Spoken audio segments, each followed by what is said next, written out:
Hi, I'm Alex McCord and welcome to The Real Deal on TheStir.com. Today is Marriage Day with episode 4 of FYI's Married at First Sight and an explosive finale of Marriage Boot Camp reality stars. Well, let's get married before we decide to stay married, okay? Episode 4 of Married at First Sight finds the couples home from their honeymoons and faced with the seemingly insurmountable tasks of merging their two lives. This is where it all gets very, very real. And it's where I'm starting to wonder more about the behind-the-scenes process and what we're not seeing. How is this all working logistically? Let's think it through.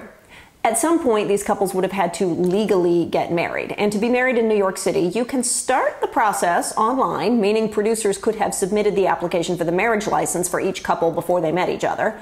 That part's actually easier in 2014 than it used to be in the past. It used to be you had to line up and fill out a form. However, you do eventually have to turn up in person to finish off the application. Then there is a 24-hour cooling off period before the paperwork can be filed. So I'm guessing they would have had the ceremony and then at some point they would have gone downtown to sign the papers. The honeymoon might seem to the couples just like a vacation with cameras. Any vacation is a little surreal, outside of reality, a bubble in which real life doesn't apply and you can just concentrate on getting to know this new person in your life. But now's where the best part of the experiment begins. It's time to figure out who's moving in where, work schedules, habits, living together. The big question for every couple and all the experts, are these marriages going to work?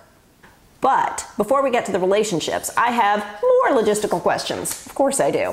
When the couples greeted each other for each living space show and tell, they all seemed as though they hadn't seen each other for a day or two. Did you notice that? Does that mean that they had days off in between filming? And was that considered a timeout from the love experiment?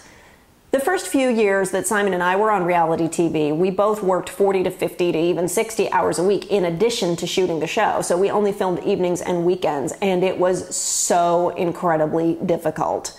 Unless all 6 participants took a month off work, producers would have to work around everybody's work and life schedule. I wondered whether the couples, once temporarily separated, collectively had an oh my God moment. Did anybody want to run for the hills? This would have been the first opportunity for anybody to bail out if they felt they had to.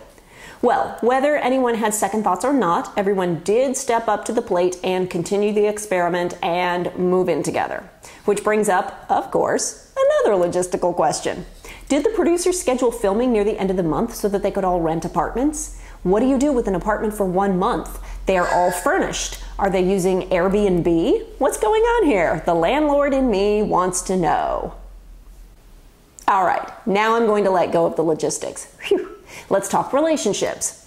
Now we can see that each couple has their issues, and they're definitely going to go deeper than that initial physical attraction thing. We, the viewers, see all 6 living spaces of each half of the couples, and I have to say right off the bat, I think Monet and Vaughn are making a huge mistake when there is such a long distance in between the 2 apartments, as well as a huge culture shock, suburbs to city, New Jersey to Harlem. I think that the only way to do this right is to find a new space together. I can't help thinking that whichever way it went, Monet moving into Vaughn's or vice versa, the other will feel resentment. Also, so far, this is the couple with the biggest communication issues, and I can only thank the experts upon learning that Vaughn was going to move into Monet's apartment, thinking, oh no, really? For me, it's a recipe for disaster, but I hope I'm wrong. Doug and Jamie are the least of my worries this week. Jamie forthrightly tells Doug about her troubled past and why she's terrified of anything less than clear financial security. It makes perfect sense to all of us as viewers, and I think to Doug as well. I mean, really, the only hurdle for these two this week is whether Doug's family will accept Jamie after that rocky wedding. But I'm sure there's more to come. Now, this episode saw the first glimmer of real life for Courtney and Jason, because up to now, it has seemed like moonlight, champagne, and roses for these two. Courtney and Jason not only have to figure out where they're going to live, but also how they are going to merge their crushing and unpredictable work schedules. These are not 9-to-5ers. They're on again, off again, and they could spend days without seeing each other unless they do something. From a behind-the-scenes standpoint, they've got to also make time for each other when they're not filming. I'm guessing that it's crucial to the success of this experiment not only to do the on-camera part to document your getting to know each other, but also to have some downtime, because that's what will fuel the on time. If at the end of 4 weeks all you've managed to become are roommates with benefits, that's not only not a good start to a marriage, but it's not fulfilling the experiment. Yes, in the real world there are more than a few marriages that start out with both spouses being very busy, but they didn't go into their marriages blind. Next week, we'll bring episode 5, and likely the first episode there isn't a major activity for each couple, such as weddings, honeymoons, and moving. I'm looking forward to seeing the second half of this season, where they get into the real work of integrating the minutiae of each other's lives. Now, let's move on to Marriage Boot Camp Reality Stars for an explosive finale. And first, I have to say, this series has actually grown on me as the season has progressed. I had never seen it before this season, and it's very, very different in format to couples therapy, which my husband and I did. But there's definitely room on television for both shows. This week, counselors Jim and Elizabeth Carroll brought out the biggest test yet, a polygraph. Ooh. For viewers at home, this had to be delicious. I mean, what spouse hasn't wanted to hook their partner up to a lie detector test at some point and ask them hard questions?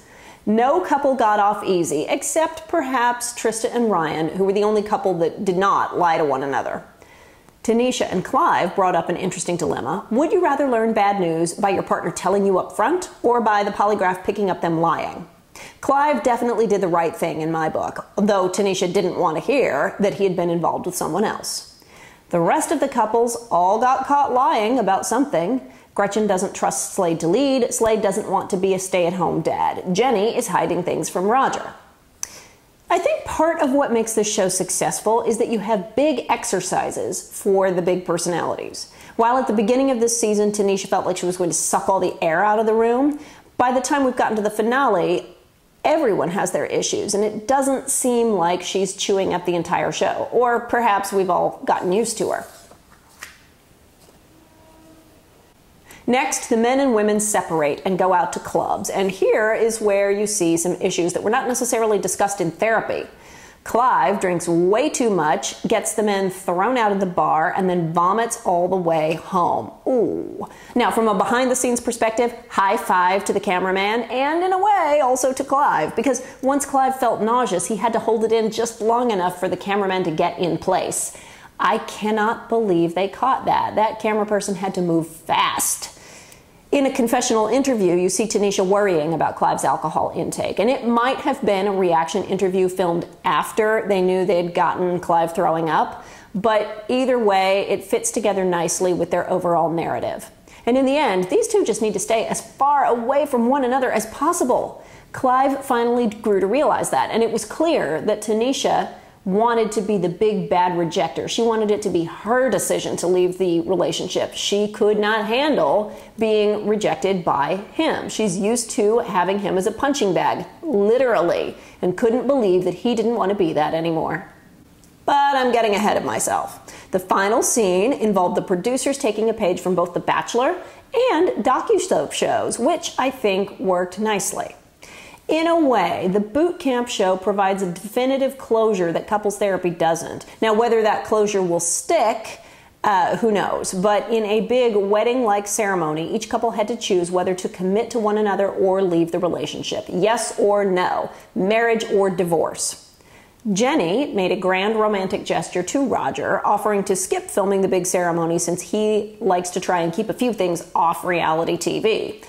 It was kind of ironic that they had an on-camera televised conversation about whether they would film and televise their commitment, but you had to document it somehow. I'll give them that. It was sweet.